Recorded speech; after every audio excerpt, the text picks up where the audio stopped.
Que le Seigneur vous bénisse. Nous prenons nos Bibles, Apocalypse chapitre 6. Partie du verset 12. J'ai regardé quand il ouvrit le 6e sceau, il y eut un grand tremblement de terre.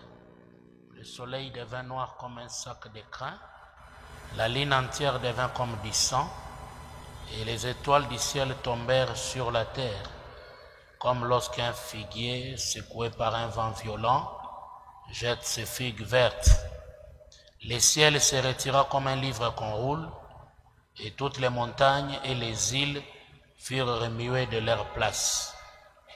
Les rois de la terre, les grands, les chefs militaires, les riches, les puissants, tous les esclaves et les hommes libres se cachèrent dans les cavernes et dans les rochers des montagnes. Ils disaient aux montagnes et aux rochers, tombez sur nous et cachez-nous devant la face de celui qui est assis sur le trône et devant la colère de l'agneau. Car le grand jour de sa colère est venu, et qui peut subsister? Prions. À la fin de la bataille, nous serons couronnés. Nous serons couronnés. Nous serons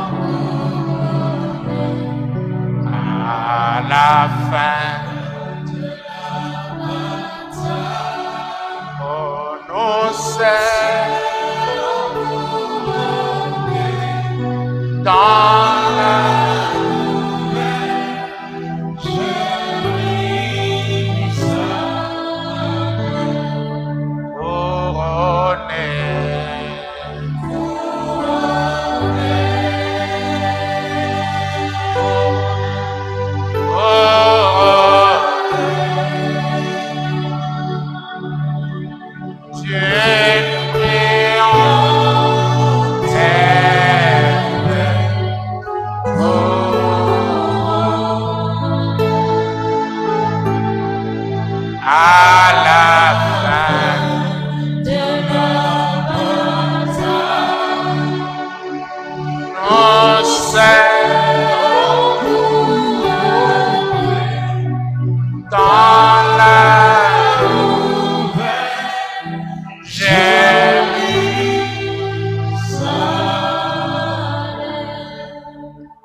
merci pour le souffle de vie. Bénis cette soirée. C'était le soir que tu descendais en Éden et tu parlais avec Adam et Ève. Et ton prophète nous dit les réunions du soir sont des réunions spéciales. Laisse que tu bénisses ta parole dans nos cœurs. Tu puisses nous parler encore ce soir de cœur à cœur. Nous puissions sortir de cet endroit blindés de ton esprit, chargés de ta parole. Nous avons besoin de toi, au nom de Jésus-Christ, notre Sauveur. Amen. Veuillez vous asseoir. Nous continuons avec le 6e sceau. On va pouvoir toucher la détresse de Jacob ce soir. Ou bien la grande tribulation. Mais on va ajouter quelque chose sur le mystère d'intervalle.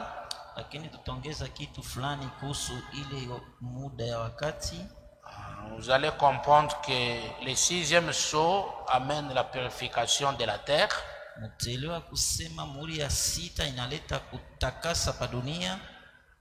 Pour permettre au couple royal de venir se poser sur une terre sanctifiée.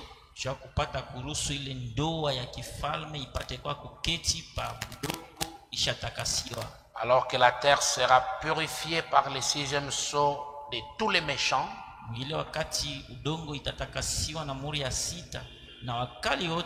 De tous les péchés.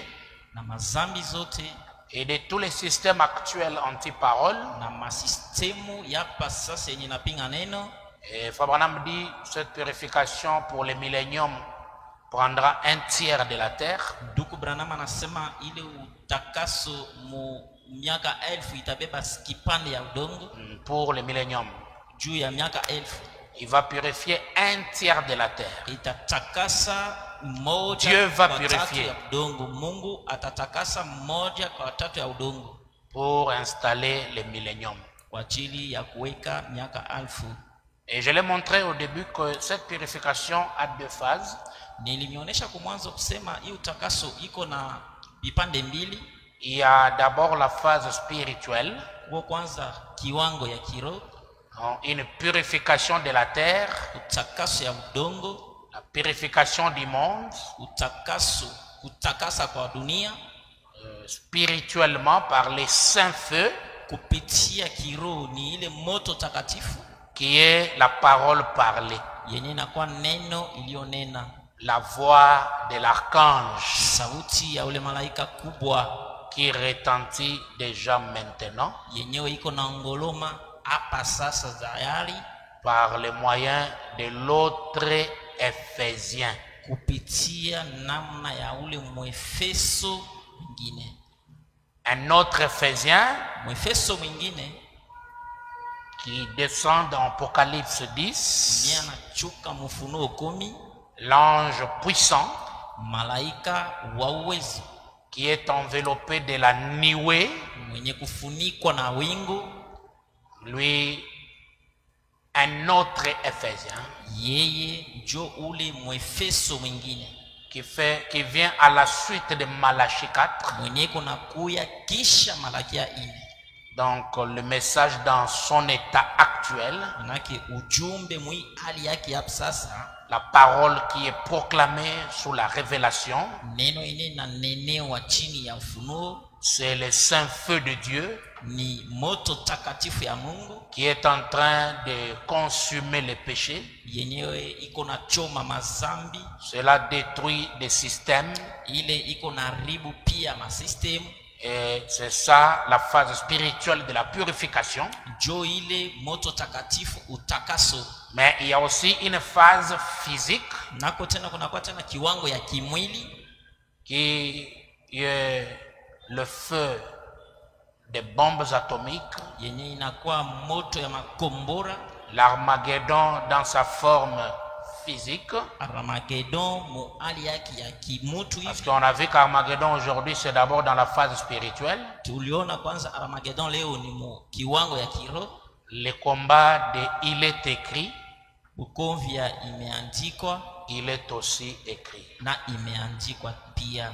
Là c'est une guerre scripturaire, Pale inakuwa ni vita ya kimiandiko. comme Fabranam nous l'a dit mercredi. Sasa vile ndugu Branham alituonesha siku ya tatu, Aussitôt que ce sceau est ouvert, hii wakati mara muri hii wakati inafunuliwa, ce sceau hii muri inafunuliwa, est ouvert, wakati inafunuliwa il y a un esprit qui est délié.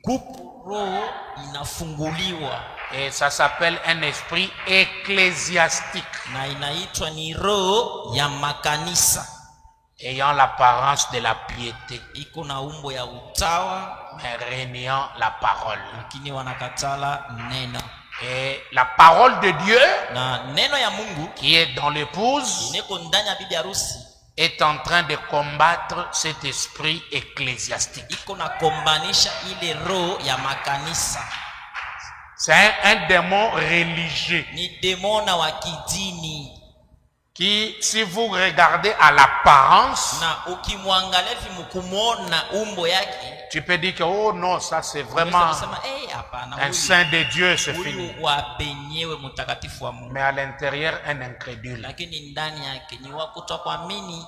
Alors les combats, l'Armageddon, comme combat scripturaire, nous sommes dedans. Asa vita Armageddon, sa vile ni vita imeandiko, tuko tayari mule ndani.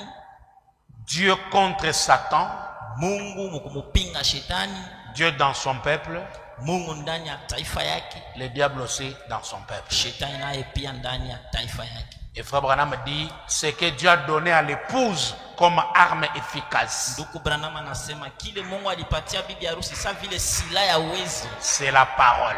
ni neno. Et cette parole-là, Na ile neno ile c'est ce que Frère Branham a dit. jo iki ndugu Branham alisema, Parce qu'au jour de Moïse, sababu siku ya Musa le message c'était Moïse a dit. ujumbe ilikuwa ni Musa alisema, Et au temps de Malachie 4, na wakati ya Malakia 4 le message c'est Frère Branham a dit. ujumbe ni ndugu Branham anasema. Je salue les hommes de Dieu. Namkia watumishi wa Mungu. Que Dieu bénisse. Mungu Ah, ambariki. doyen, je suis flatté. C'est 2 jours aujourd'hui. Mzee, Il n'y a pas le son là-bas. mzee mimi nachanganyikiwa leo inakuwa ni siku ya pili.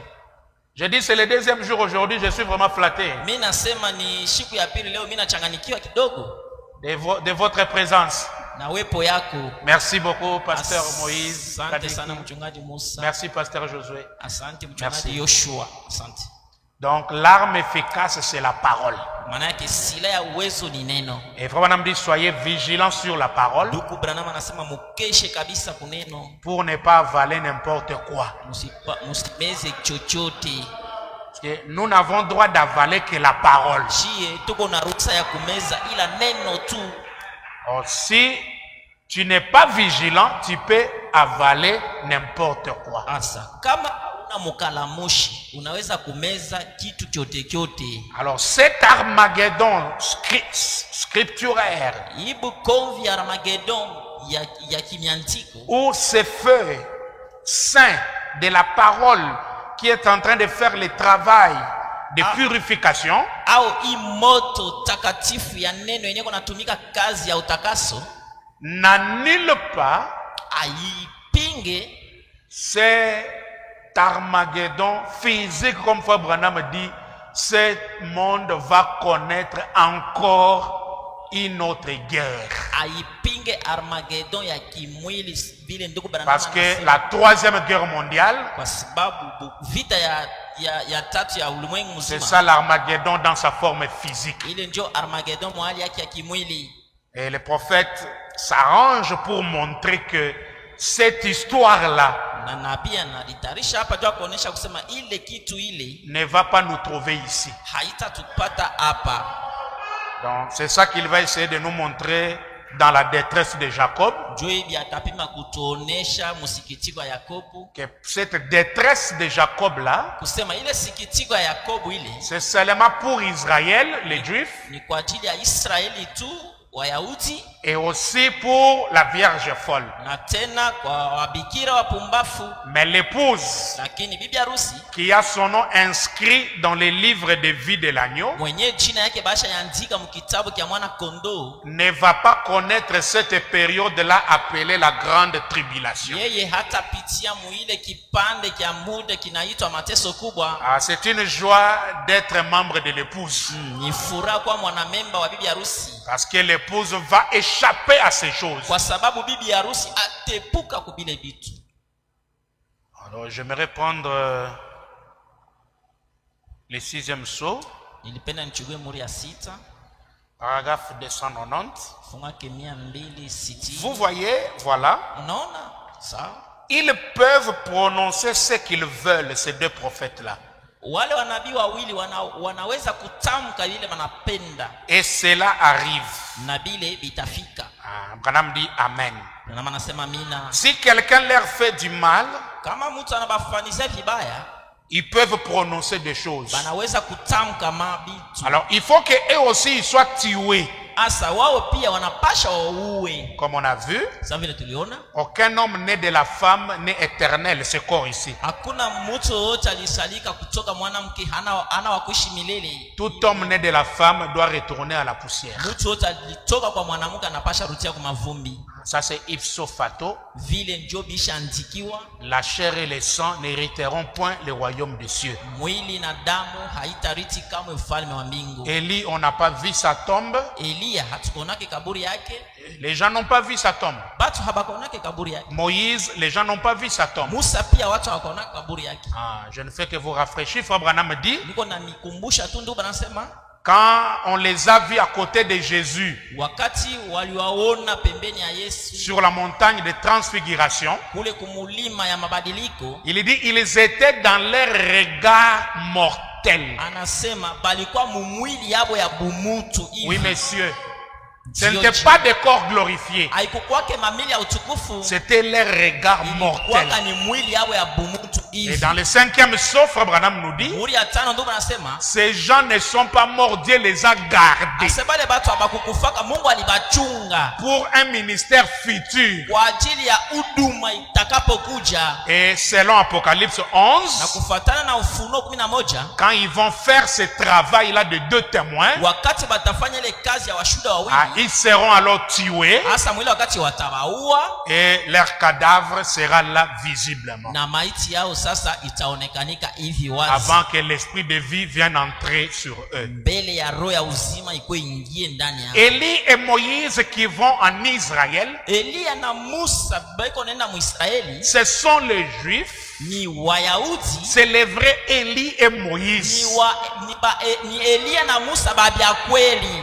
N'amenez pas Frère Branham là-bas, Musipeleke nduku Branham kule, parce que ça ne cadre pas avec les Écritures. kwa sababu hailinganishwe na maandiko. Mais le rôle que Frère Branham joue, c'est dans ce mystère d'intervalle. Lakini kazi nduku Branham anadikutanisha ni ile siri ya wakati ya muda. Là, dans cet intervalle, Ile wakati ya muda, comme le 7e saut est lié avec William Branham, sa vile muri ya 7 inalinganishwa na nduku Branham, on ne parle pas du 7e saut sans Frère Branham. hatuwezi kusemezea kuhusu muri ya 7 bila nduku Branham.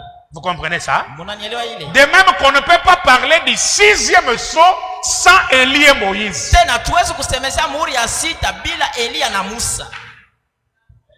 6e saut, c'est Élie et Moïse. Muri ya 6 ni Eliya na Musa. Et dans cet intervalle-là, Mwile wakati ya muda ile, William Branham, William Branham avec l'incarnation de la divinité, kutimulisha kwa bumungu, apporte la véritable expiation. analeta maondoleo ya vya C'est kweli. ce message-là Ni ile ujumbe ile qu'il passe à Élie et Moïse pour amener à Jeko Israël. napatia Eliya na Musa juu bapeleke kwa wanduku yake. Qui peut dire Amen? Nani anaweza sema amen? C'est ce qui Branham dit, je dois ramener Israël avant ma mort. Jo kile ndugu Branham anasema mimi napasha kurudisha Israeli mbele ya kufa Et kwao. il a fait ça. Na alifanya vile. Il a donné la matière qui sauve Israël. Alileta bintu bile biko naokoa Israeli. Et il a reçu Élie et Moïse. Na alipokea Eliya na Musa. Il les a vus. Alibaona. Amen. Amina. Donc ils écouteront ce même message, Batasikia hii ujumbe moya moya. les mêmes promesses que vous écoutez. Hii malako moya moya munasikia. Ils comprendront que quand ils ont rejeté Joseph, Bataelewa kusema mwile wakati balimkatala Yosefu, Jésus-Christ, Yesu Kristo, et que son habit a été trempé dans le sang, na ile vazi yake balitumbukiza mudamu, et que le deuil était fait autour de cet habit, na kilio kilifanizika kando kando ya ile vazi. comme les églises continuent à faire le deuil aujourd'hui, Sa vile makanisa yanaendelea na kufanya bilio leo, en train de pleurer devant l'image d'Hoffmann. mukulia mbele ya uso ya Mais Hoffman. pendant ce deuil, où était Joseph? Asa mwile wakati Yosefu alikuwa wapi? Il était vivant chez les nations, Alikuwa hai kwa mataifa, portant un autre habit. alikuwa shavala vazi ingine. Pendant que le monde ecclésiastique continue à garder Jésus dans la forme que Hoffmann l'a peint, aujourd'hui, Jésus n'a pas cette forme-là. Mwile wakati makanisa iko nendelea mukulia Yesu mwile umbo ya Hoffman, leo Yesu hana mwile vazi. Jésus est allé chez les nations. Yesu asha kwenda kwa mataifa. Il a pris un habit appelé William Marion Branham. Anavala vazi banaita William Branham. Amen. Amen. Alors, on va avancer. Tutasonga mbele. 294, 6e saut. 264 Qu'est-ce- muri ya 6. Ni nini? Qu'est-ce qui peut produire ces choses en dehors de la parole? Ni nini naweza kuleta hivi bintu nje ya neno? Ces deux prophètes font de la nature tout ce qu'ils veulent. Hii aba banabii bawili batafanya kwa mazingira kile kyote wanapenda. Voilà. tazameni. Ce sont eux qui amènent ce 6e sceau. Nibo njo banaleta imuri ya sita. Ils les dévoilent et ils l'ouvrent. Beko na ionesha na beko na ifungua. C'est la puissance de Dieu. Ni uwezo ya Mungu. Pour suspendre même les cours de la nature. Jua kusimamisha hata kugua kwa mazingira. Vous voyez? Munaona? Le 6e sceau. Muri ya sita. C'est la suspension totale du cours de la nature. Ni kusimamisha kwa jumla kuendelea kwa mazingira. Saisissez-vous maintenant? Munashikeni. L'assemblée dit Amen. Munasema amen. Voilà votre sceau. Tazameni muri yenu. Qui fait cela? Nani unafanya ile? Ce sont les prophètes. Ni wanabii. De l'autre côté de l'enlèvement, Ile ngambo ya pili ya unyakulivu. par la puissance de Dieu, Kupitia nguvu ya la Mungu. parole de Dieu, Neno ya Mungu. il condamne tout simplement la nature. Beko na hukumu tu mazingira. Ils peuvent provoquer des tremblements de terre, Banaweza kuchokoza kutetemeka kwa udongo. changer la lune en sang, Kubadilisha mwezi kudamu. le soleil peut se coucher, Jua inaweza kuanguka. ou quoi que ce soit, Au kitu chochote. sur leur ordre. Kupitia sauti yabo. Branham dit Amen. Branham anasema amen. Ce sont ces deux prophètes Pale banabii bawili. qui apportent le 6e sceau. Yenyewe beko naleta muri ya sita. Mais ils l'ont eu où? Lakini balipata wapi? Ils l'ont eu où? Balipata muri ya sita wapi? L'agneau Mwana kondo qui a brisé le sceau, nyalivunja miuri il les a prononcés na alitamka dans l'agneau comme immolé. mwana kondo sa vile mwenye kuchinjiwa. Les sceaux, il les a prononcés au Branham Tabernacle dans un homme. Miuri alitangaza kubraname maskani ndani ya mtu. Donc, Élie et Moïse prennent leur 6e sceau de la main de William Branham. Manake Elia na Musa beko nachukua muri wabo wa sita mu mikono ya William Branham. Voilà le mystère d'intervalle. Jo siri ya wakati ya muda. Une même chose Kitu moya qui sauve l'épouse des nations Kenya kinaokoa bibi harusi wa mataifa. comme 7e sceau. Sa vile muri wa saba. Et la même chose Kile kitu kimoya sauve Israël kinaokoa pia Israeli comme la 7e trompette. sa vile baragumu ya saba. Qui peut dire Nani Amen? anaweza kusema amen? Donc, le même qui est le 7e sceau chez l'épouse des nations, Kile kitu kimoya kiko muri ya saba ku mataifa. c'est ça la 7e trompette Jo ile inakuwa baragumu ya saba pour les Juifs. kwa ajili ya Wayahudi. C'est pourquoi ils sont appelés dans l'intervalle Jo kwa maana banabaita mwile wakati ya muda entre le 6e sceau katikati ya muri ya sita et le 7e sceau. na muri ya saba. Entre Apocalypse 6 Katikati ya Ufunuo sita et Apocalypse 8, na Ufunuo 8 il y a Apocalypse 7. kuko Ufunuo saba. Là où les 144 000 sont appelés 12 000, 12 000, 12 000, Pale 12 penye 000. walaki 44 wanaitwa 12 Dans chaque tribu. mukila kizazi. Alors, prenons un peu 102, Tubebeni kwanza 102 6e sceau. muri ya sita. Je connais aussi une autre glorieuse promesse comme celle-là. Najua tena pia malako ingine ya damani sawa vile. Mais je m'en vais vous préparer une place. Lakini naenda nimitarishe fasi. Je reviendrai vous prendre. Nitarudia kumibeba. Les gens peuvent dire que nous sommes fous. Batu wanaweza kusema sisi tuko wa mazimu. Mais frère, quant à moi, Lakini ndugu, kwangu mie, en ce moment, mui wakati avec ces sceaux qui se brisent na hii nyuri yenye kuna vunjika comme ça, sasa hivi par cette chose surnaturelle, kupitia hiki kitu kya kimbinguni, j'entends pratiquement les sons. niko nasikia mulilio. Il entend quoi? Niko nasikia nini? Les sons. Mulilio. Il s'agit de quel son? Ni mulilio kani? La moissonneuse batteuse. Ni ile chuma ya kuvunja mbegu. Amen, amen, amen. Amina. Branham, quand il entre dans ces choses profondes associées au surnaturel, Branham wakati anaingia mwile vitu vya upana vyenyewe vinakuwa vya il kimbinguni, pouvait entendre les sons. anaweza kusikia mulilio. Il continue. anaendelea. Alors que la pendule du temps continue son tic-tac. Asa mwile wakati kingaliki nenda moja kwa moja. Jusque là dans l'éternité. Mpaka na pale kumilele. Je vois. Naona. Pratiquement. Kabisa. Cet ange. Ule malaika. Se tenir là. Anasimama pale. Et dire. Na eko nasema. À la fin du message du 7e ange. Kumwisho ya ujumbe ya malaika wa 7. Il n'y aura plus de temps. Hakutakuwa tena wakati. Cette petite épouse loyale. Huyu bibi harusi mdogo mwenye kuwa mnyofu. S'envolera dans les bras de Jésus un de ces jours. Ataluka mu mikono ya Yesu siku moja. Quand il l'amènera à la maison du Père. Wakati atampeleka kunyumba ya Baba. Pensez à ces choses. Fikirieni kuibi bitu. Alors que nous avançons maintenant. Na hapa sasa tuko nasonga. Oui, la Bible a dit il y aura des moqueurs dans les derniers jours. La Bible dit. Biblia nasema kutakuwa bachekelevu mu masiku ya mwisho. Ils diront où est la promesse de son avènement.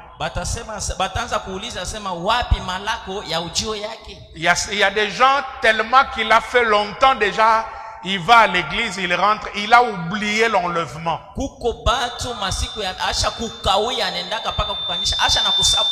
Mais Branham dit pendant que ces choses se brisent, pensez à ça. Lakini ndugu Branham anasema mwi wakati miuri iko navunjika ufikiri kuile. L'épouse sera emportée. Bibi harusi atabebwa. Le monde va constater que ces gens ne sont plus. Dunia itatambua kusema aba bantu abeko tena. Amen. Amina. Et le message est adressé aux élus. Na ujumbe banayubiri ni kwa wateule. Et faut vraiment dire le rôle d'un prédicateur, c'est de parler comme si c'est tout le monde qui sera sauvé. Ndugu Branham anasema kazi ya mhubiri ni kusema saa vile batu bote ndio bataokolewa. Mais lakini pendant que le message est apporté, ce n'est que les élus qui le reçoivent. Ile wakati ujumbe iko nahubiriwa ni wateule tu ndio iko napokea. Amen. Amina. L'élu est concentré à ces choses. Gloire au Seigneur. Comme on a vu dans la 70 semaines de Daniel, ils étaient là, une main l'épée, une main la truelle.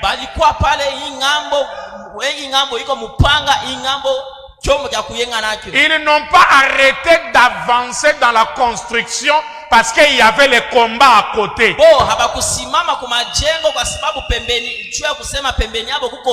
Abraham dit que les ministres sont des constructeurs.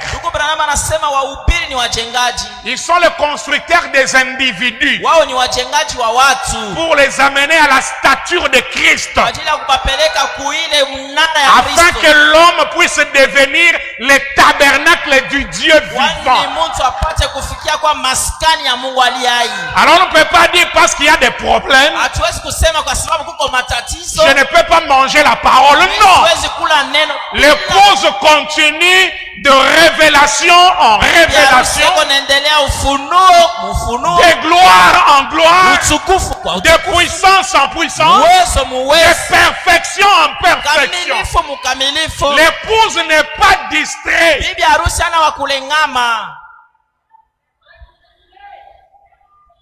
Un de ces jours, cet enlèvement sera une réalité. Nous sommes enlevés. Quand Branham entra dans la nuée, nous sommes enlevés. Quand nous abandonnons la vie du péché, ça aussi c'est un enlèvement.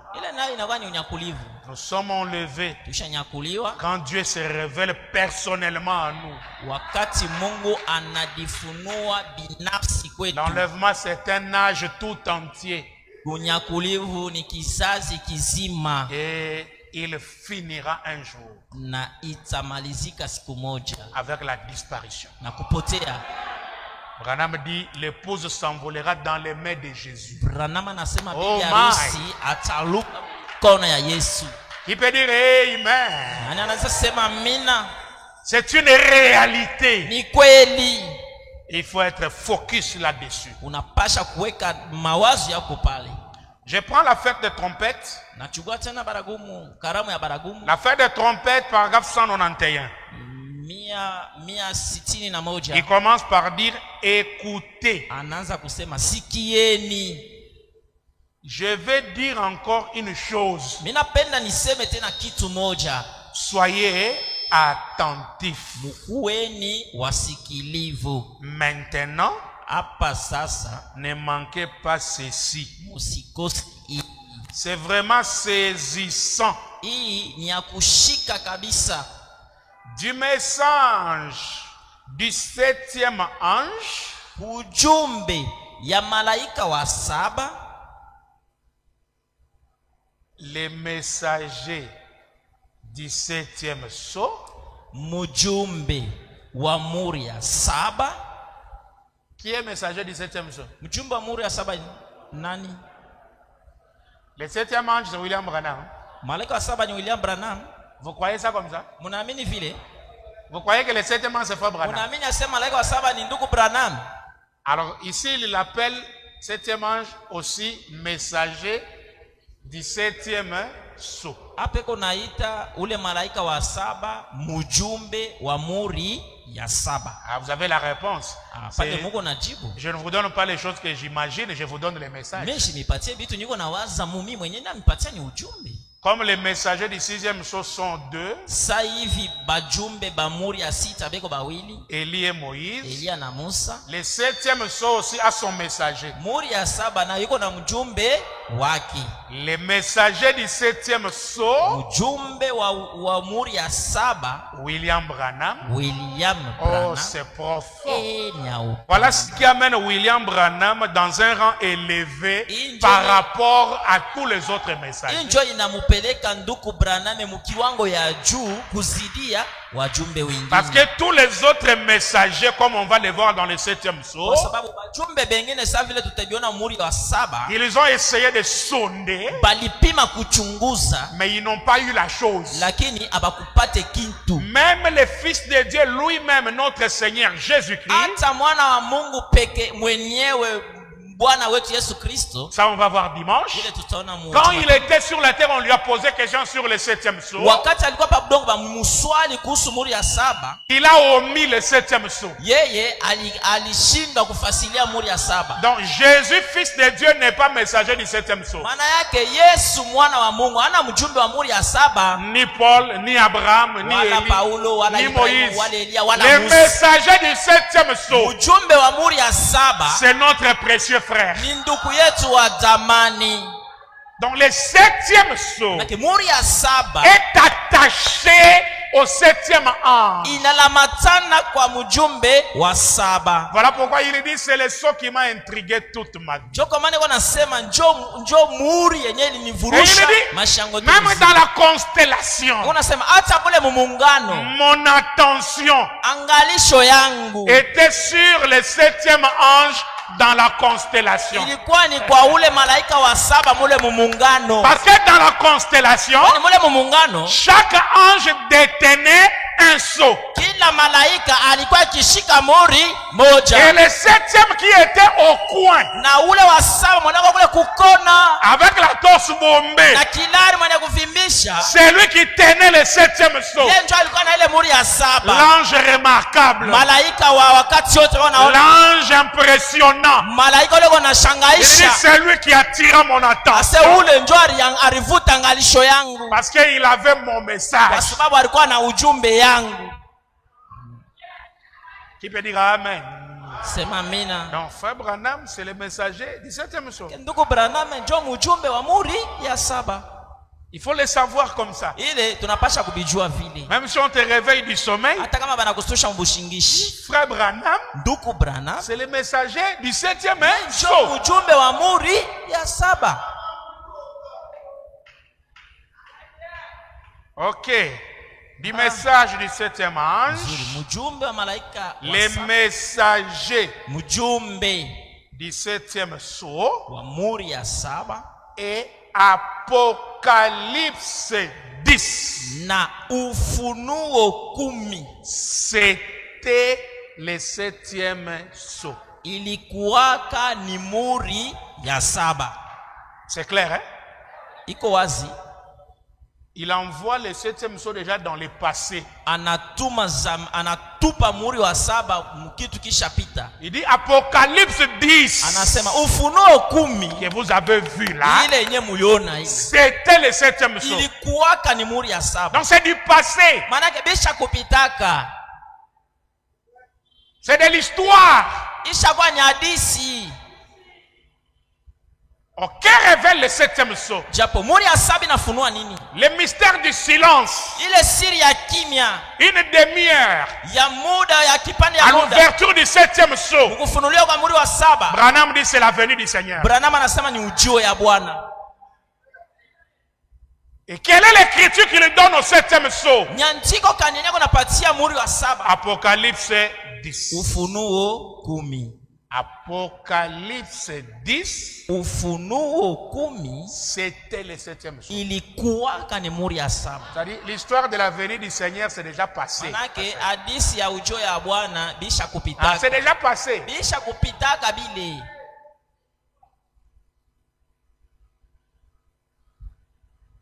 Jusqu'aux 7 trompettes. Mpaka baragumu saba. Il répète. Anarudilia. Entre ces deux moments-là. Katikati ya ile mamuda ile. Entre ces deux moments-là. Muile wakati ya muda ile. Les deux moments. Muile wakati ya mamuda ile. Hein? Parle un bon soyez là. Hein? Dis un bon soyez là à cet endroit. Hein? Entre ces deux moments-là. Muile mukatikati ya ile mamuda mbili. Ah, muda mbili. Entre ces deux moments-là. Katikati ya mamuda mbili. Oh Dieu. Mungu. Comment le dire? Pour que les gens le voient. Apocalypse 10, c'était le 7e sceau. 7e ange, messager du 7e sceau. Et il revient, il dit, entre ces deux moments-là. Oh Dieu, comment le dire? Pour que les gens le voient. Voir quoi? C'est entre cette 6e trompette. Et la 6e trompette et le 6e sceau sonnent en même temps. Entre la 6e trompette et la 7e trompette, un prophète doit se présenter devant ceux des nations pour appeler les gens à revenir à la doctrine pentecôtiste originale. Écoutez ce qui se passe entre ces deux moments. Et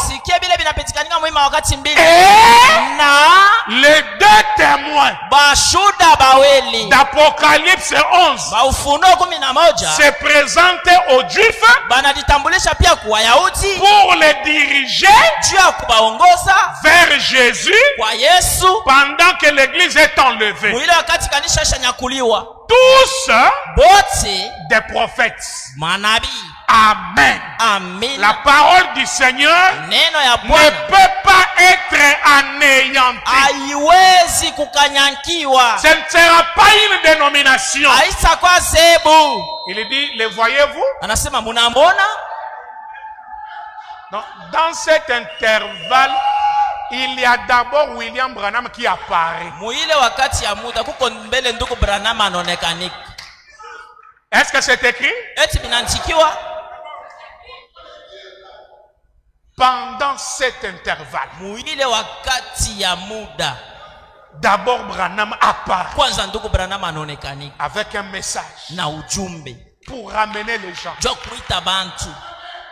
à la véritable expiation. La parole originelle. La Pentecôte originelle. Or la Pentecôte c'est le chiffre 50.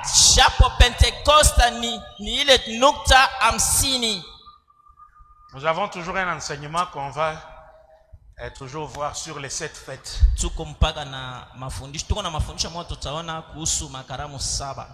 Le chiffre 50, c'est la Pentecôte, tu le sais.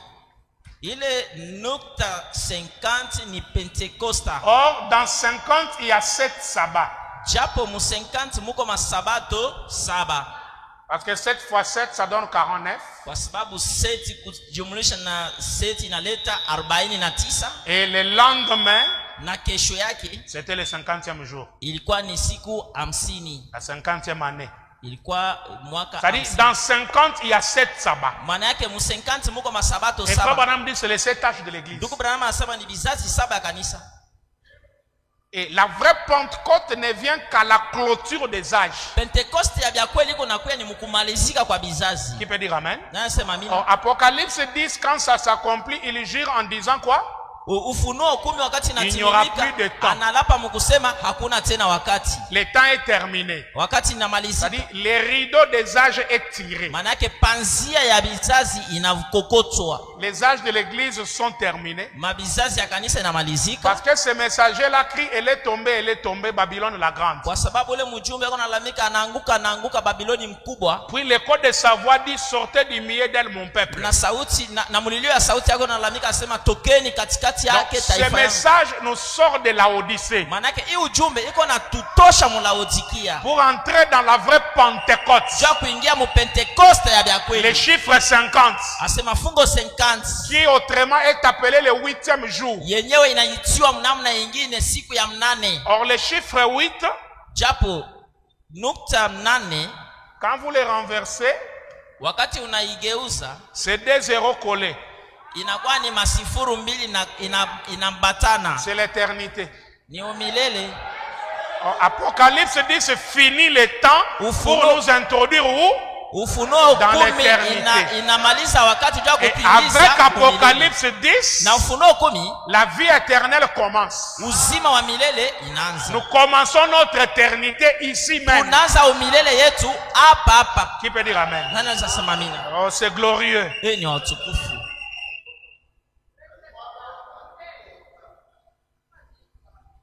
Alors dans cet intervalle-là, c'est alors que Élie et Moïse aussi prennent la même chose. Oui. Ils vont sauver Israël lorsque l'épouse est déjà à la maison. Ils n'ont pas un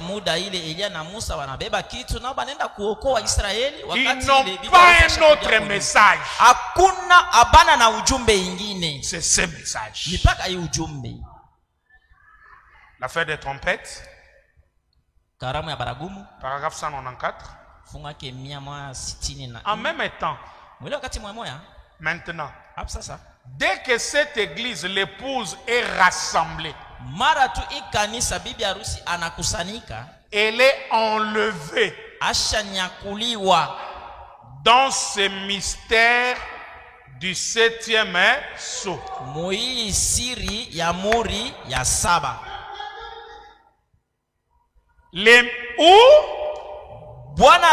Non, il dit où? C'est wapi? Le 7e sceau. Muri ya saba. Le mystère du départ. Siri ya kwenda. Qui peut dire alléluia? Nana sema alléluia. Le 7e sceau. Muri ya saba. Rassemble l'épouse pour le départ. Iko na kusanisha bibi harusi kwa ajili ya kwenda. Notre mystère du départ, c'est le 7e sceau. Manake siri yetu ya kwenda ni muri ya saba. C'est pourquoi au début de l'enseignement, je vous ai montré que ce sceau-là était enroulé en forme de rouleau. Kwa maana kwa mwanzo ya mafundisho nimeonyesha sema ile muri ile ilikuwa isha kufungwa sawa vile kitabu. Et quand ça s'ouvre, c'est le 7e qui commence. Na wakati inafunguliwa ni ya saba ndio iko naanza. C'est le 7e sceau qui ouvre tous les sceaux. Ni muri ya saba ndio kunafungula mamuri yote. Et vous avez le premier, le deuxième, troisième, quatrième, cinquième, sixième, et enfin le 7e.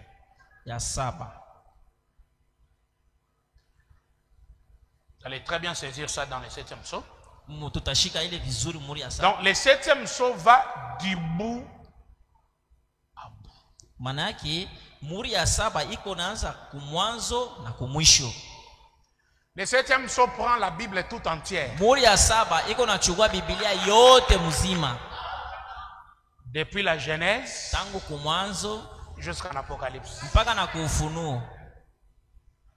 Il est parfait. Yo iko ile muri iko kamilifu. Au début, mutaikuta kumwanzo, vous le trouvez à la fin. Mutaikuta tena kumwisho. Retenez ça très bien. Mushike ile vizuri. Et ce 7e sceau, na hii muri ya saba, c'est ça même le mystère du départ. Joenye siri ya kwenda. Nous sommes rassemblés dans le 7e sceau. Tunakusanika ndani ya muri ya saba. Il n'y a pas d'enlèvement en dehors du 7e sceau. Hakuna kunyakuliwa nje ya muri ya saba. C'est pourquoi tous ceux qui ne croient pas au 7e sceau, s'ils sont des bonnes personnes, ils seront des vierges folles.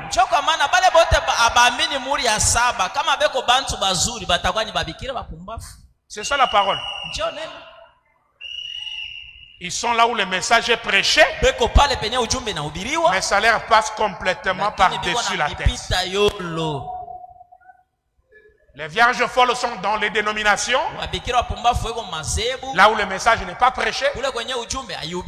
Branham dit, ils sont aussi là où le message est prêché, mais ça leur passe complètement par-dessus la tête. Ils ne comprennent absolument rien. Donc, le 7e sceau, c'est le mystère du départ. Nous nous sommes rassemblés dans le 7e sceau. Nous sommes enlevés dans le 7e sceau. Les sceaux les plus importants pour nous, c'est le 7e. Le 6e sceau purifie la terre, comme nous sommes en train de le voir déjà là. Mais pendant cette purification physique, l'épouse sera déjà partie.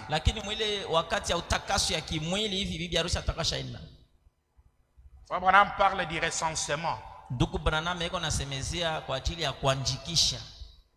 Parce que l'Écriture avait dit que le Messie naîtra à Bethléem. Mais à la veille de sa naissance, Joseph et Marie, ils étaient encore loin à Nazareth.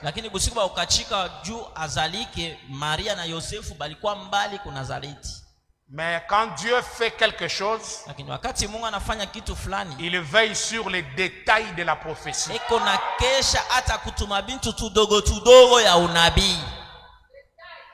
Même quand Frère Branham devait chasser les caribous, et avec les frères, il a vu les caribous. Les frères ont dit, frère Branham, il est là tiré. Mais Branham a dit, la vision n'est pas encore accompli à chaque détail.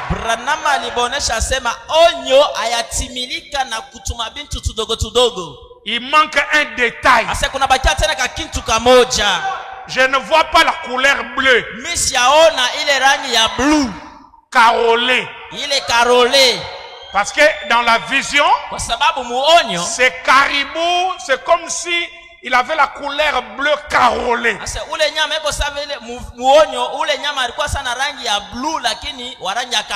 Et pendant que Frère Branham attendait les détails de la vision, Eddie Biscoll, qui n'était pas avec eux dans ce voyage, il les a rejoints. Et il portait une chemise carolée de couleur bleue. Et Frère Branham dit, voilà les détails qui manquaient. Amen, amen, amen, amen, amen. Et nous, dans ce message, nous ne voulons pas les gros plans, mais il faut aller dans la parole à chaque détail. Parce que Satan peut imiter la parole, mais il ne peut pas avoir la parole mot à mot. mot. lakini hawezi kuwa na neno msemo kwa msemo. Quand il s'agit de Dieu, Wakati angalia Mungu, c'est la parole du début à la fin. neno kumwanzo na kumwisho. Pas les raisonnements, Hapana mawazo, pas la sagesse du village, hapana mafikiri ya mais la kukijiji, parole lakini neno du début ya kumwanzo à la fin. mpaka na kumwisho. Oh, tu peux dire alléluia. Nasema haleluya.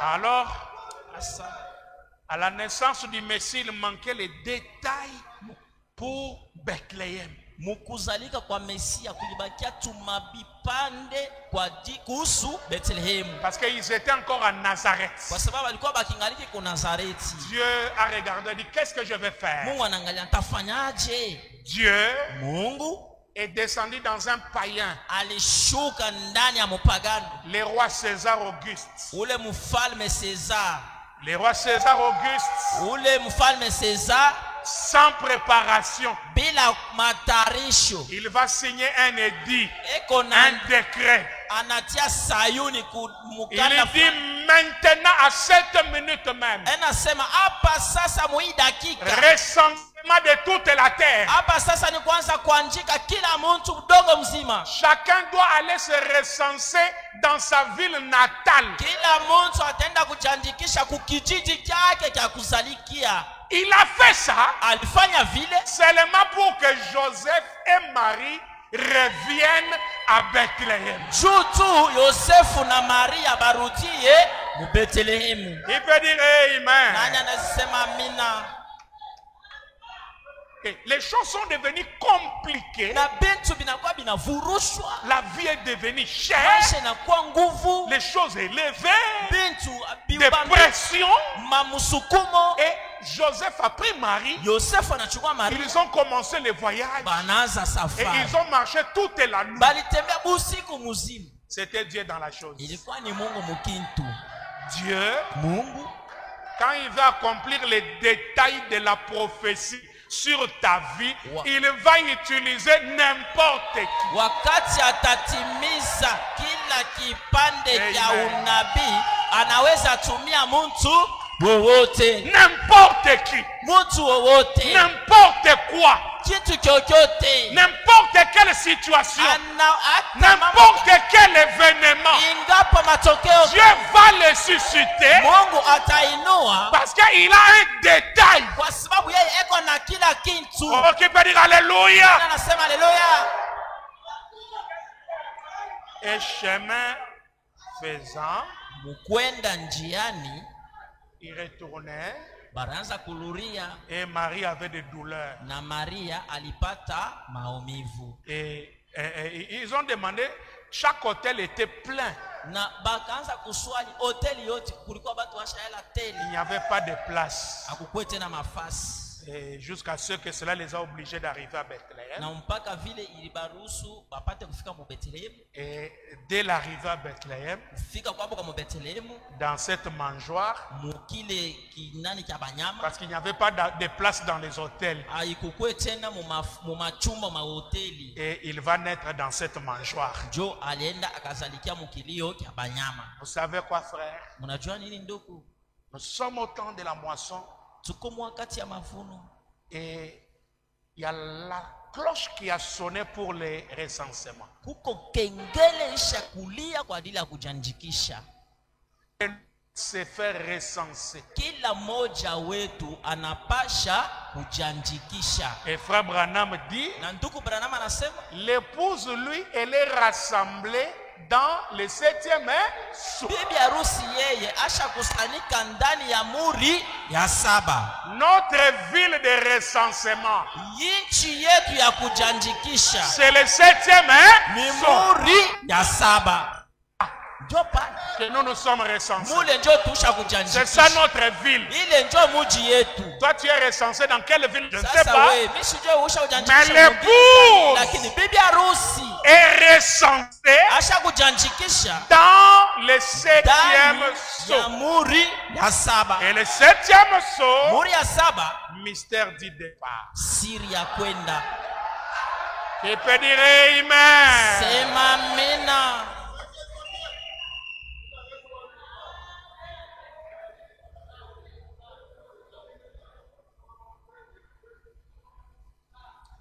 Et il dit les pentecôtistes sont complètement déboussolés à ces choses. Déboussolés. Ça leur complique. Mais l'épouse, c'est sa nourriture. Revenons au 6e psaume, paragraphe 260.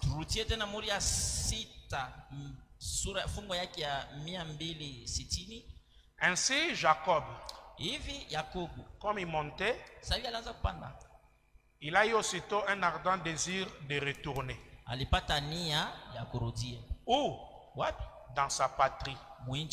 C'est exactement ce qu'Israël a fait. Jacob, c'est Israël. Son nom avait été simplement changé. Il est allé là-bas. Il s'est procuré tout l'argent qu'il a eu, qu'il a pu se procurer. Il a obtenu par tous les moyens possibles, de sa parenté aussi bien que de n'importe qui d'autre. Donc il s'en est procuré par la tricherie, les vols, les mensonges, par tous les moyens possibles. Assurément. Et puis lorsqu'il s'est mis en route pour rentrer chez lui, il a dû éprouver de la nostalgie. Mais alors qu'il rentrait, sur son chemin de retour, il a rencontré Dieu. Alors son nom a été changé. Voyez? Mais c'était un temps où il était très inquiet, parce qu'il redoutait Esaü qui le poursuivait. Voyez? C'est ça Jacob, un supplantateur. Et Branham va entrer dans sa vie. Comment il a souffert. Et Jacob, Israël, c'est exactement les Juifs. Comment chez les nations, ils sont en train de se procurer l'argent. Ils ont les richesses, les Juifs. Et ce sont des grands savants, des grands génies. Et des grands hommes d'affaires aux États-Unis, c'est les lobbies juifs. Les grands décideurs dans la finance. Jacob. Il dit, mais il a eu ses moyens, ses richesses par tous les moyens possibles. C'est là qu'il va parler un peu de sa détresse. Comment il est pourchassé par son frère. Après l'avoir retiré les droits d'aînesse. Parce que Esaü n'a pas pris les droits d'aînesse au sérieux.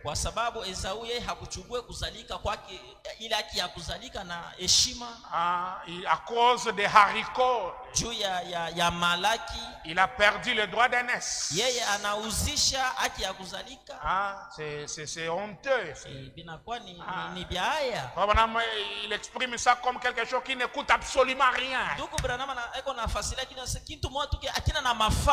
Les gens vendent la parole pour des montants d'illusoires.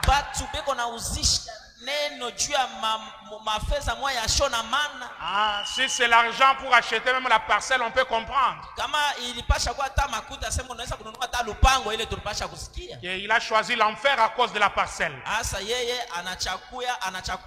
Mais Frère Branham dit c'était d'illusoire. Un plat de lentilles. Tu veux que je te donne? Moi je deviens grand frère. Prenez. Et Fabana me dit que Esaü a perdu les droits d'aînesse par un simple geste.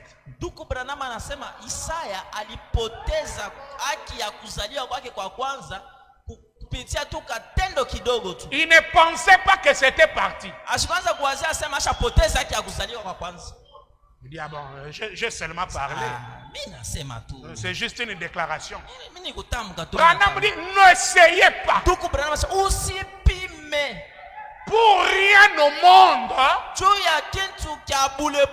tu sais que la parole c'est ça, mais parce qu'on te propose quelque chose, il dit alors, je peux même faire une déclaration. Faites attention. C'était un simple geste. Mais Jacob a saisi. Parce que ce qui les préoccupait, c'était ça. Les droits d'aînesse. Et Frère Branham dit les droits d'aînesse, c'est le Saint-Esprit. Les droits d'aînesse, c'est la parole. C'est la révélation. Et papa a dit, je vais bénir Esaü, prépare pour moi la nourriture. Esaü. Maman a écouté, maman a détesté Esaü. Il dit ça c'est un grand frère nul.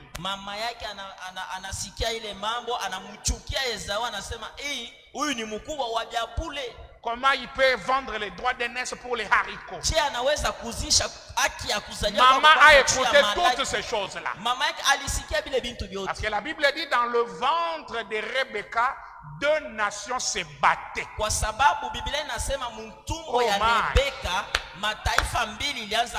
Et tous c'était les enfants du prophète. C'est profond. Leur père était prophète. Isaac. Et ce réveil a donné les jumeaux. Un qui n'aime pas trop la parole. Et un qui aime la parole coûte que coûte.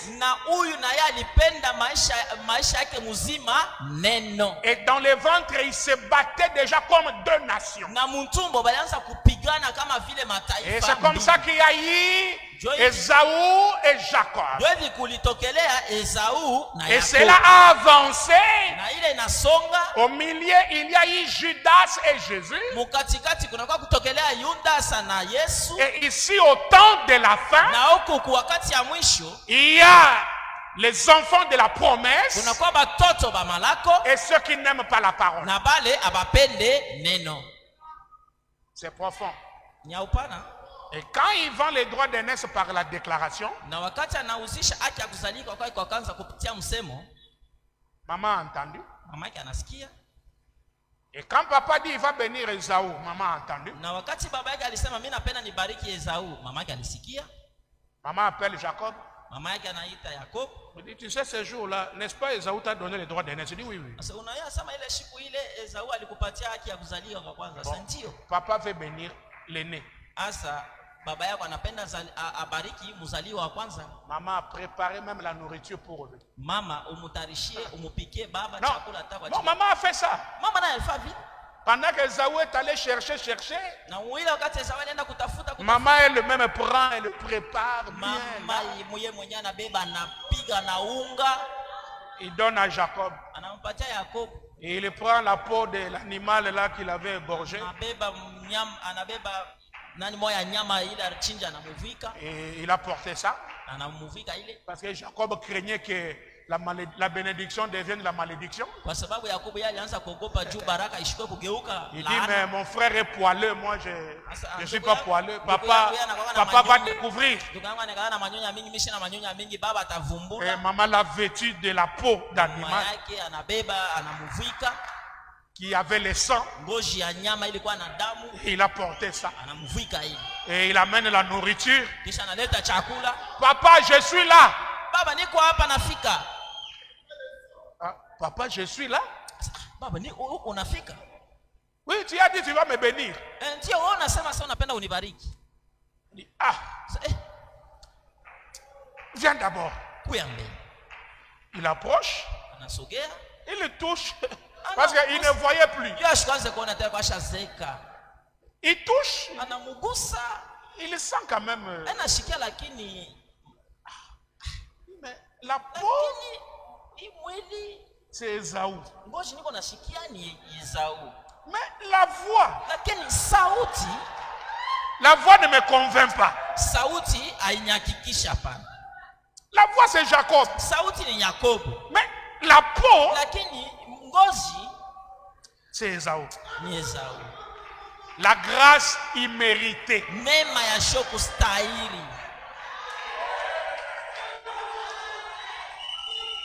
Parce que cette grâce n'était pas pour Jacob. Mais qu'est-ce qui lui a permis? La peau de l'agneau. Tu sais comment Frère Branham interprète ça? Il dit parfois nous venons devant Dieu. Lorsque nous parlons, c'est la voix des pécheurs. Où il peut nous chasser directement.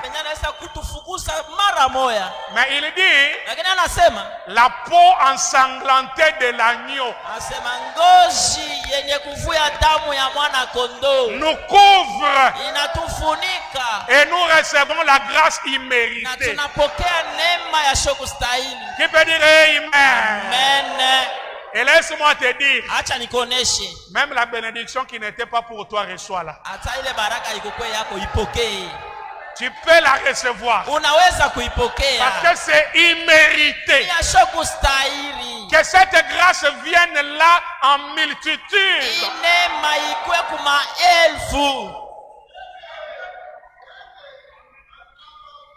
Papa le bénit.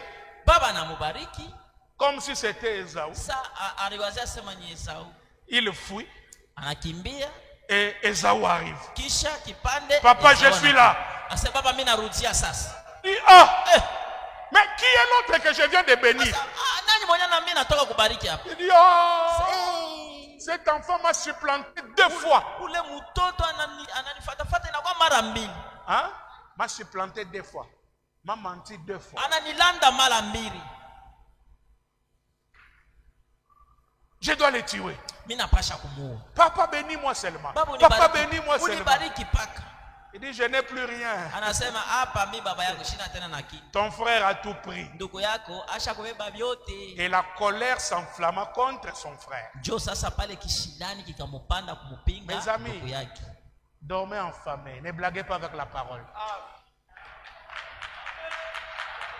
Dormez en famille. Ne blaguez pas avec les messages. Les gens sont si légers. Et quelqu'un te dit, je vais t'acheter. Et tu acceptes aussi. Non, je vais t'acheter. Non. À moins que tu ne connaisses pas la vérité. Mais tu connais la vérité. Ne faites pas de blagues. Ne faites jamais. L'âme d'un homme n'a pas de pièces de rechange. Il n'y en a pas. L'âme n'est pas la cobaye pour essayer. Non. Faites attention avec les messages. L'heure est grave. L'heure est grave. Veillez sur la parole. Mercredi, jeudi, je le répète. Une citation de Frère Branham. C'est plus que votre pasteur. C'est-à-dire, si Frère Branham a dit quelque chose, la parole de votre pasteur est nulle.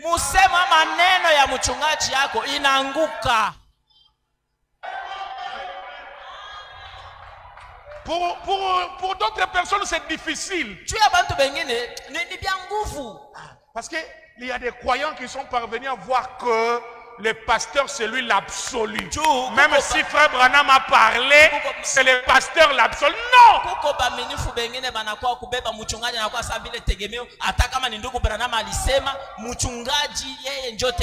L'absolu dans ce message, c'est William Marion Branham. C'est comme ça que Esaü va le poursuivre. Sa mère va dire, va chez ton oncle là-bas. Mama yake anamwambia sasa uende kule kwa mjomba yako. Donc la détresse a commencé. Pale sikitiko ikaanza. Courir jusque chez Laban. Kukimbia mpaka na kule. Arrivé aussi chez Laban. Kufika kule kwa Naba. Il va travailler pour manger. Anaanza kutumika jua apate kula. Il a vu une femme. Aliona mwanamke chez son oncle. Kule kwa mjomba yake. Il faut travailler pendant 7 ans. Ilipasha atumike muda wa miaka 7. Et il finit les 7 ans du travail. Na alimaliza miaka 7 ya kazi. Son oncle amène la grande sœur pendant la nuit. Mama muyomba yake anamuletea dada yake katikati ya usiku. La femme que lui il a aimé, on a laissé. Ule mwanamke yeye alipenda, banamweka pembeni. Et le matin il regarde, mais toi tu n'es pas Rachel. Na busubuhi analashtuka hivi anangasa, wewe una Rachel. Toi tu es Léa, mais c'est quoi? Ils sont mes oncles, qu'est-ce que tu m'as fait? Muyomba unanifanyisia bintu gani? Moi j'ai choisi Rachel. Mimi nilichagua Rachel. Toi tu me donnes Léa. Utanileta Léa je? Il dit non, travailler encore 7 ans. Il lui dit travailler encore 7 ans. Ça c'est la détresse de Jacob. Il travaille encore 7 ans pour avoir Rachel. Mais dans les mystères, non que tous les 2 fois 7 ans, asema yote mbili kujumulisha miaka 7 c'était toujours pour avoir Rachel. Ilikuwa ni mpaka jua kumupata Racheli. Esaü, plutôt Jacob n'a jamais travaillé pour Léa. Yakobo hayatumikaka kwa ajili ya kupata Léa. Que ça soit les 7 premières années, ikwe ile kazi yake ya miaka 7 alitumika. Que ça soit les 7 dernières années, ikwe tena ile miaka 7 ya kazi alitumika ya mwisho 7 plus 7 kuchanga na 7 ça donne 14. Inaleta 14. Et l'agneau est gardé pendant combien de jours? Na mwana kondoo alichungua muda masiku pendant 14 jours. Muda masiku 10. Et le sang est appliqué quand? Le 14e jour. Vous voyez que tout ça c'est pour le temps de la fin. Les 7 âges de l'Ancien Testament et les 7 âges du Nouveau Testament. Jésus poursuivait Rachel. Et Rachel, c'est l'épouse des nations. Amen. Et c'est au temps des nations que le sang de l'agneau est appliqué. Le soir du 14e jour. Vous voyez toute l'histoire de Jacob là, vous connaissez. Même pour les salaires, il a souffert. L'oncle dit, voilà, les chétifs t'appartiennent. Les bêtes chétives. Il dit, mais qu'est-ce que l'oncle cherche? Il dit, les rayés. Chaque bête rayée,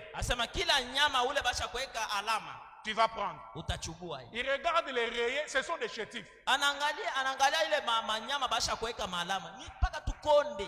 Il dit, toi tu as beaucoup joué. Hein? Je vais te montrer qui je suis. Je suis Jacob, moi. J'ai trompé mon frère, j'ai trompé mon père, et c'est toi que je ne vais pas tromper. Je vais te tromper aussi. Il prend les feuilles de peuplier, il met dans l'eau, il cherche les bêtes qui sont grasses, il les amène à l'eau. Quand ils boivent l'eau, ils sortent là-bas rayés, tachetés. Je pense que vous buvez au même eau. Le message de William Branham, c'est l'eau de Jacob. L'eau de Jacob. Si tu entres pour boire, en sortant, tu as les signes. Tu es scellé. Tu ne peux pas boire à cette eau. Boire à cette eau et sortir sans signe. Non. Il faut que tu sois tacheté. Et le grand mystère de l'oiseau tacheté, c'est parce qu'elle a reçu la tâche du sang, du mal. Ni kwa sababu alipokea Oh, ile my, toa my, ya my, ule my, ndege my. mwanamke. Amen, amen, amen, amen, Amen. amen, amen, amen. C'est comme ça qu'il a trompé aussi son oncle. Jo vile naye tena alimdanganya muyomba yake. Il rentre avec un grand troupeau. Anaingia na kondoo munene. Quand l'oncle veut se fâcher le matin, Wakati muyomba anapenda shirika il dit siku. oncle, faites attention. Anamwambia sasa muyomba kebangi. Et il est parti. Na kisha anaenda. Il a vaincu son frère. Aliwina ndugu yake. Il a vaincu son père. Aliwina baba yake. Il a vaincu son oncle. Anawina na muyomba yake. Mais il restait une personne. Lakini kulibakia mtu moya. Et pendant qu'il retournait dans son chemin, Na mwili wakati anaenda kurudia munjia la nuit, busiku, un homme muntu barre le chemin. anamfungia njia. Il dit, tu ne vas pas passer ici. Anamwambia sasa usitapita hapa. Il dit, je vais passer. Sasa nitapita. Tu ne passes pas. Sasa utapita. Je vais passer. Sasa nitapita. La bagarre a commencé. Bukonvi bukanza. Ils se sont donné des coups. Balipikana mangume. Oh, Jacob. E Yakobo. Et vers l'aurore, Kumapambazuko. Anaangalia ule muntu. c'est ton... Muntu anachana na bantu bote.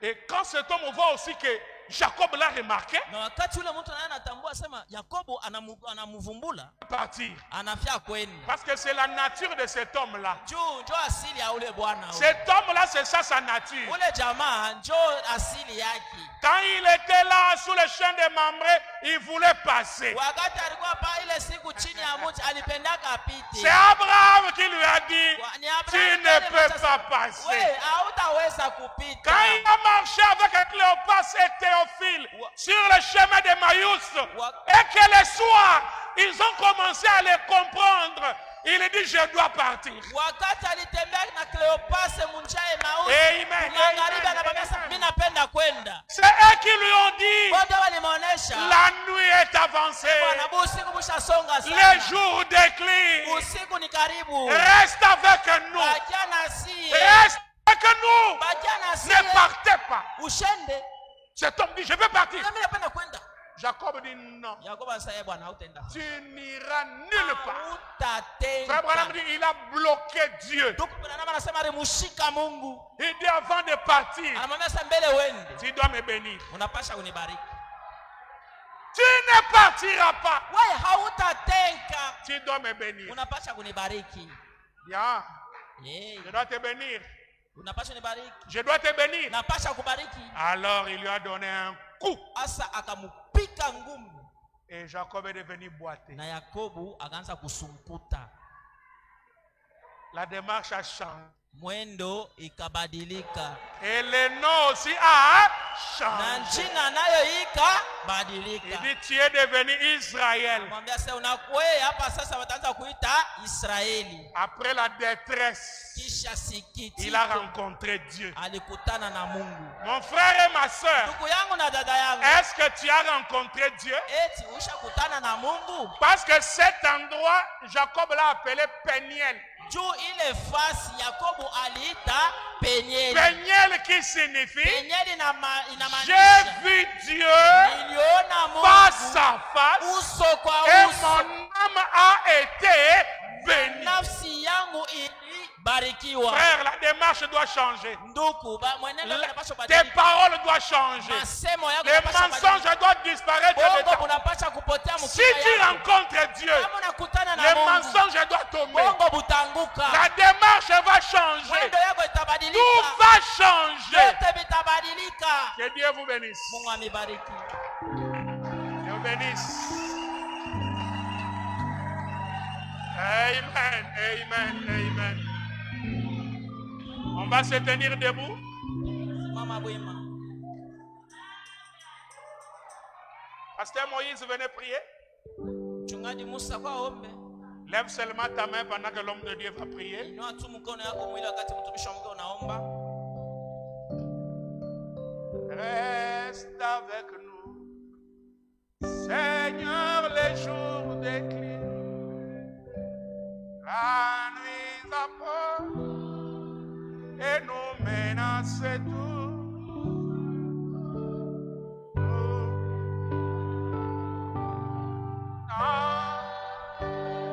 C'est divin. Reste avec nous, Seigneur. Reste avec Dans nos combats. Si jamais nous devons Oh, Satan nous tiendra sous ses coups. puissance Et avec notre faiblesse.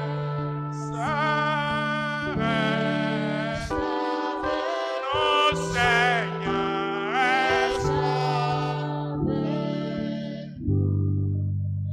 Lève ta main. Père céleste, toi le Saint des Saints, Oh Seigneur, Dieu immuable, Dieu compatissant, riche en bonté, là en colère. Personne n'est comparable à toi. Amen. Dieu, le maître des temps et des circonstances. Oui, Seigneur. Père, je viens humblement devant ta face, couvert du sang de Jésus-Christ. Amen, amen. Nous venons d'écouter ta parole, qui est une grande bénédiction pour nos âmes. Amen. C'est toi qui as envoyé William Branham avec ses riches messages. Oh Dieu. Et c'est le soleil qui s'élève pour nous. Tu nous as montré par la parole comment nous sommes dans les 7 sceaux. Amen. Et 7 sceaux qui nous amènent à l'enlèvement. Amen. Seigneur, quand la parole est proclamée de cette manière, il y a la bénédiction qui est dedans. Et la parole nous dit, personne ne peut rencontrer le surnaturel et rester la même personne. Amen. Amen. Lorsqu'Abraham t'avait rencontré, tu l'avais transformé. Oh Dieu. Il est devenu un jeune homme. Amen. Sarah est devenue une jeune fille. Amen. Jusqu'à ce qu'ils ont été convoités par les gens de Amen. pain. Jacob qui était un supplanteur, un voleur.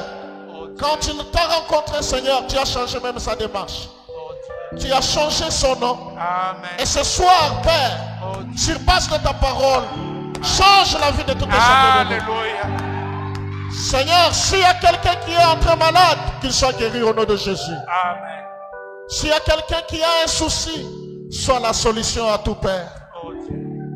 S'il y a quelqu'un qui est triste, donne la joie, Amen. car tu es Dieu. Amen. Nous sommes ton peuple.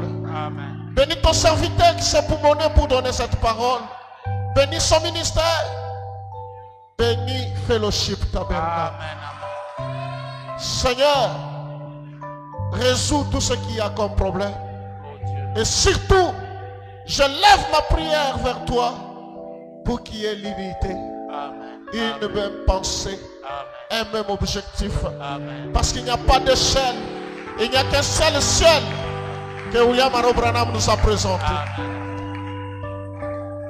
Seigneur, l'ennemi ne sera jamais tranquille de voir les enfants de Dieu unis ensemble. Oui, Seigneur. Il cherchera par tous les moyens pour renverser les choses, pour créer la haine et ainsi de suite.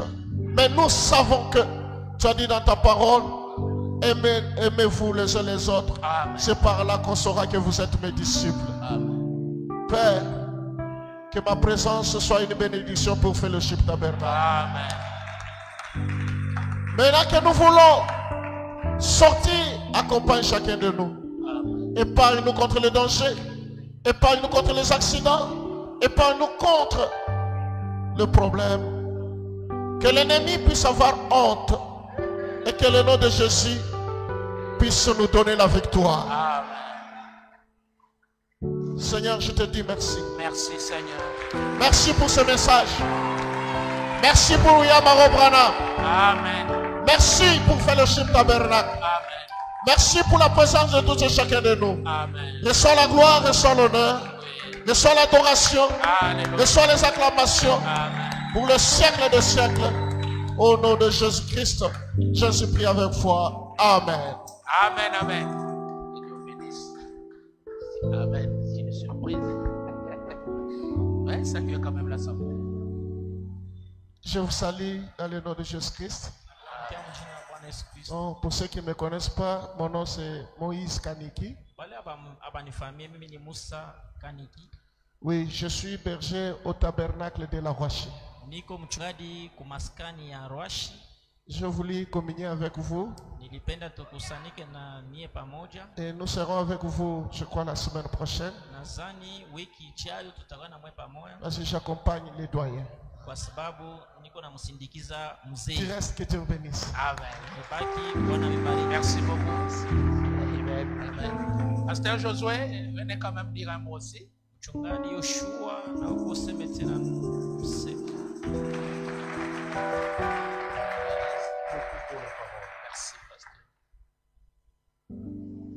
Que le Seigneur bénisse Fellowship. Je vous salue dans le nom précieux et glorieux de notre Seigneur et Sauveur Jésus-Christ. Le pasteur Josué Likasi Adoption Tabernacle. Bénisse richement. Merci. Amen. Ah, doyen, toi seulement mercredi. Merci. Vous savez que le doyen sera ici mercredi, non? Il sera ici, il nous dira ce que Dieu a mis dans son cœur, toujours à la recherche de cette unité.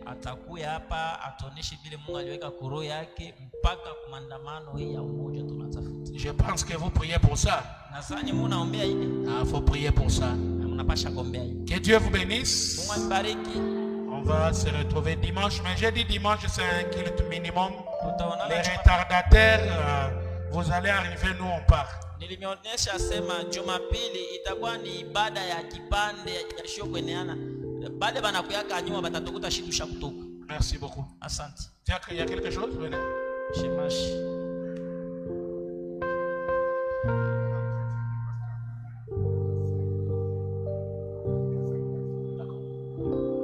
Que le Seigneur vous bénisse. Alors que nous sommes arrivés à la fin, nous confirmons l'entretien avec le pasteur demain. Pour ceux qui se sont déjà enregistrés, demain le pasteur va recevoir ici à l'église au début des après-midi.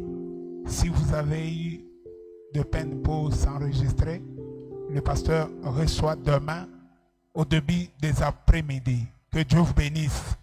Alors que le frère Glory nous conduit dans l'adoration, allez tous dans la paix du Seigneur.